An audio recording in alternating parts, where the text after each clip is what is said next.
ஒவ்வொரு நெல்மணியும் சொல்கிறதே, விவசாயம் நம் நாட்டின் கண்கள் என்று.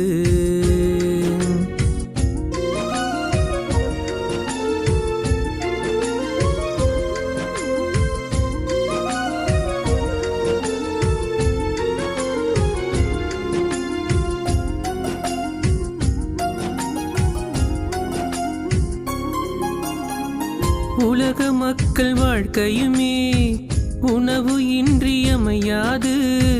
உழவன் மட்டும் இல்லை என்றால் உண்ண உணவு கிடையாது. இரவு ஒன்று உள்ளவரை நிலவின் அழகு மறையாது.